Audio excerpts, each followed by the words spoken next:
అంటే మీకు తెలిసి ఉంటుంది కదా, విష్ణుమూర్తి యొక్క అవతారము అంటే స్పేస్ని భూమిని కలిపి ఉంచి మనందరికీ ఈ భూమిని స్పేస్ తయారు చేసిన విష్ణు అవతారం యొక్క సింబాలిక్గా స్టార్ టాటాయిస్ని దేవుళ్ళ కొలుస్తారు. ఇన్ఫ్యాక్ట్ ఒక ఊరు కూడా ఉంది, శ్రీకూర్మం అని, శ్రీకాకుళం దగ్గరే. ఒక సైడ్ నాగావళి నది, ఒక సైడ్ వంశధార నది మధ్యలో ఉంటుంది ఈ శ్రీకూర్మం విలేజ్. ఇప్పుడు ఏమైందంటే 24 స్టార్ టాటాయిస్లు ఇక్కడ చనిపోవడం అంటే అలా ఇలా కాదు, లోపల మాంసం మొత్తాన్ని కాల్ చేసేసి షెల్ మాత్రమే పక్కన పడేశారు. ఇన్ఫాక్ట్ ఈ షెల్స్ అన్ని కూడా ప్రపంచం మొత్తానికి ఎక్స్పోర్ట్ అవుతున్నాయి. Wild life crime control bureau ప్రకారము 90% ఆఫ్ ద లీగల్ ట్రేడ్ అంతా కూడా ఈ టాటా షెల్స్ మీదుగా జరుగుతూ. సో ఇక్కడ మనం తెలుసుకోవాల్సింది ఏంటంటే ఈ లోకల్ అథారిటీస్, అలాగే BBC న్యూస్ ఇంటర్వ్యూస్, లోకల్గా news papers and major news papers కూడా 24 స్టార్ టాటాయిస్ని కాల్చి పడేశారు. కానీ టెంపుల్ అథారిటీస్ అడిగితే 6-7 ఉన్నాయండి. Forest department DFO district forest officer అడిగితే 2-3 చనిపోయినా, అంతకుముందు ఎక్కువ లేవు. ఎందుకు ఈ డిస్టర్బెన్సెస్? చనిపోయినట్టే కదా, షెల్స్ కూడా కనిపిస్తున్నాయి కదా టీవీస్లో. ఇది ఎప్పుడో చచ్చిపోయినాయండి, ఇప్పుడు ఎవరో కాల్చి పెట్టారు. ఎప్పుడో చచ్చిపోయిందని ఇప్పుడు ఎవరు కాలుస్తారు నాకు అర్థం కాదు. దేవుళ్ళ కొలుచుకుంటున్నారు ఆ ఊరు ప్రాంతం, మరి వాళ్ళ సెంటిమెంట్స్ హర్ట్ కావా? కాపాడాల్సిన బాధ్యత ఎవరిది? గవర్నమెంట్దా, వ్యవస్థదా, ప్రజలదా, టెంపుల్ బోర్డా, ఫారెస్ట్ ఆఫీసర్సా, లేకపోతే ఎవరు? ఎందుకంటే ఇక్కడ సరిగా కాపాడకపోతే ప్రపంచంలో ఎక్కడెక్కడో తేలుతుంది. Wild life crime control bureau ప్రకారం ఇందాక నేను చెప్పినట్టు 90% of the legal traded tortoise అన్నీ కూడా ఇండియా నుంచి ఎక్స్పోర్ట్ అయిన స్టార్ షేప్డ్ టాటాయిస్. అక్కడ దొరికింది అంటే ఇక్కడ సరిగా పట్టించుకోలేదు, అంతే కదా. ఆల్రెడీ అర్బనైజేషన్ ఒక రీజన్, ఇల్లీగల్ ట్రేడ్ ఒక రీజన్. అర్బనైజేషన్ అంటే ఫర్ ఎగ్జాంపుల్ మనము ఈ HCU ఇష్యూలో తీసుకున్నట్లయితే అడవినంతా తీసేసి డెవలప్మెంట్ కావాలి అంటే ఎస్, డెవలప్మెంట్ ఖచ్చితంగా కావాల్సిందే. ఇక్కడ అడవి ఇంపార్టెంట్ అంటే అడవి కాదు, అందులో ఉన్న జంతువులు ఇంపార్టెంట్.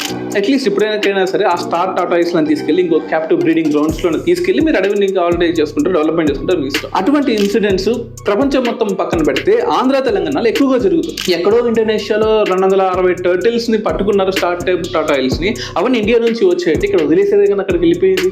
ఇక్కడ వదలకుండా అక్కడికి ఎలా అవుతాయి? ఇక్కడ ఎమిగ్రేషన్ అవ్వకుండా అక్కడ ఇమిగ్రేషన్ ఎలా అవుతాయి టాటాయిస్లు? ఇక్కడ వాళ్ళు వదిలేసినా అక్కడ పట్టుకున్నారు. ఎస్, మనం నిజంగా సిగ్గుపడాల్సిన విషయం ఇది. ఈ టాటాయిస్లు కూడా అదే పెద్ద పెద్ద జంతువుల్లాగా ఉండవు. ఈ టాటాయిస్లు ఎంత 10 నుంచి 12 ఇంచులు అంతే. ఆ వెయిట్ కూడా 2 నుంచి 3 కేజీలు ఇంతే ఉంటుంది. మ్యాక్సిమం ఎంత వెయిట్ ఉంటుంది? 2-3 కేజీలు అంటే. ఆ షేప్ కూడా సర్కిల్ షేప్లో ఉంటుంది, అంటే కొంచెం అంటే మరీ లెంత్గా ఉంటుంది, రెక్టాంగిల్ షేప్ ఉంటుంది, సర్కిల్ షేప్లో ఉంటుంది. కాబట్టి ప్రపంచం మొత్తంలో దానికి ఇంపార్టెన్స్ ఎక్కువ. ఆ స్టార్ షేప్ కూడా మనకు నేచర్ ఇచ్చిన వరం అనుకోవచ్చు టాటాయిస్కి. జనరల్గా టాటాయిస్లు తిరగబడిపోతే వాడికి సొంతంగా అవి మళ్ళీ ఇట్లా తిరగలేదు అనమాట. ఇప్పుడు కొన్ని బొద్దింకలు లేకపోతే కొన్ని పురుగులు ఇట్లా తిరగబడిపోతే చనిపోతాయి, అలా కొట్టుకొని చనిపోతాయి. ఈ టాటాయిస్ కూడా అంతే. కానీ స్టార్ టైప్ టాటాయిస్ ఏంటంటే they can move over a bit and ఇలా జరిగి మళ్ళీ తిరిగి వచ్చేస్తుంది. ఆ పవర్ ఉంటుంది స్టార్ టాటాయిస్కి. అదొక యూనిక్ ఫీచర్. ఇది 35 ఏళ్ళ నుంచి 80 ఏళ్ళ వరకు బతకగలదు అనమాట. చాలా ఈజీగా రోల్ అవుతుంది, ఇల్లీగల్గా ట్రేడ్ అవుతుంది. మనకు ఆలివ్ రిడ్లీ టర్టిల్స్కి ఒడిస్సా గవర్నమెంట్ ఋషికుల్య ఆ ప్రాంతాల్లో, అలాగే కోనార్క్ ఆ ప్రాంతంలో ఎంత మంచి బ్రీడింగ్ గ్రౌండ్స్ పెట్టింది. కానీ ప్రపంచం మొత్తం ఇల్లీగల్గా ఎక్స్పోర్ట్ అయ్యి ప్రపంచం మొత్తంలో ఇంపార్టెంట్ ఉంది స్టార్ టాటాయిస్కి మాత్రం ఎందుకు దానికి బ్రీడింగ్ గ్రౌండ్స్ని ఆంధ్రప్రదేశ్ గవర్నమెంట్ కావచ్చు, లేకపోతే తెలంగాణలో కావచ్చు, మహారాష్ట్రలో కావచ్చు, కర్ణాటకలో కావచ్చు, ఎందుకు ఏ గవర్నమెంట్ పెట్టలేకపోతుంది అర్థం కావట్లేదు. హిందూయిజంలో దీన్ని ఒక గొప్ప జంతువులా చూస్తారు, ఒక దేవుళ్ళ కొలుస్తారు. మనకు చాలా బాధేస్తుంది. అంటే ఓవర్ పీరియడ్ ఆఫ్ టైం ఎందుకు నేచర్ లవర్స్కి కూడా ఆ టాటాయిస్ చూడండి ఎంత ముద్దుగా ఉంటుందో. ఎందుకని చెప్తున్నానంటే పొరపాటున కూడా మీరు ఎవరో అమ్ముతున్నారు అన్నారు. ఎందుకంటే when I was going around internet, star టాటాయిస్ని అమ్ముతున్న వాళ్ళు కూడా హైదరాబాద్లో ఉన్నారు. ఒకవేళ వాళ్ళు అమ్మినా సరే మీరు కొనుక్కోవద్దు. ఎందుకంటే వైల్డ్ లైఫ్ ప్రొటెక్షన్ యాక్ట్ 1972 ప్రకారం షెడ్యూల్ 1 ప్రకారం మీ దగ్గర ఉన్నా సరే స్టార్ టాటాయిస్లు మిమ్మల్ని తీసుకెళ్ళి జైల్లో పెడతారు. అమ్మినోడు పక్కన పెట్టినాడు పారిపోతాడు. మీరు పారిపోగలరా? కొన్న తర్వాత ఇన్స్టాగ్రామ్లోనో ఫేస్బుక్లోనో విత్ మై స్టార్ టాటాయిస్ అని ఫోటోలు పెట్టారనుకోండి, తీసుకెళ్ళి జైల్లో వేస్తారు.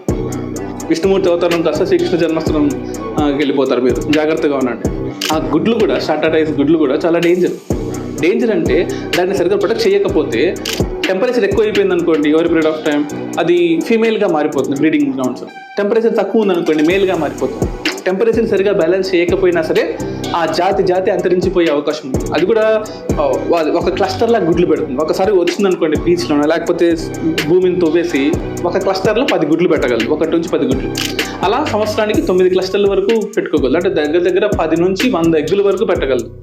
ఆ ఎగ్గులు కూడా కాపాడాల్సిన అవసరం ఉంది. This is the most trafficked tortoise in the world. So it is our duty to protect. ఎక్కడెక్కడ ఉంటుంది? నార్త్ ఇండియాలో ఉండదు, పాకిస్తాన్లో, శ్రీలంకలో, మధ్యలో ఉన్న ఈ సదరన్ పార్ట్ ఆఫ్ ఇండియాలో ఉంటుంది. ఆంధ్ర బార్డర్, తెలంగాణ, కర్ణాటక, మహారాష్ట్ర డ్రై ఫారెస్ట్లో ఉంటుంది. అంటే గడ్డి జాతి చెట్లు ఉంటాయి చూసారు, అక్కడ ఉంటుంది అనమాట.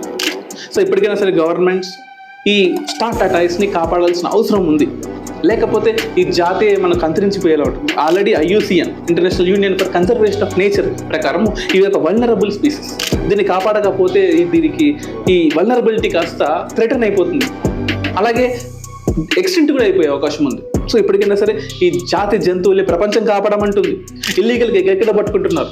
దాంతోపాటు ఇండియాలో జంతువుల్ని ఎవరో కాల్చి చంపేస్తున్నారు. ఇప్పటికైనా టెంపుల్ అథారిటీస్ అయినా, పొలిటికల్ పార్టీస్ అయినా, పోలీస్ వాళ్ళైనా, district forest officers, state forest officers, ఇంకా ఎక్కడైనా వాళ్ళైనా సరే, వైల్డ్ లైఫ్ ప్రొటెక్షన్ యాక్ట్ వాళ్ళైనా సరే, సెంట్రల్ గవర్నమెంట్ వాళ్ళైనా సరే, నేచర్ లవర్స్ మీరైనా సరే వీటిని కాపాడండి. దయచేసి వీటిని చంపకుండా చూడాల్సిన బాధ్యత మనది.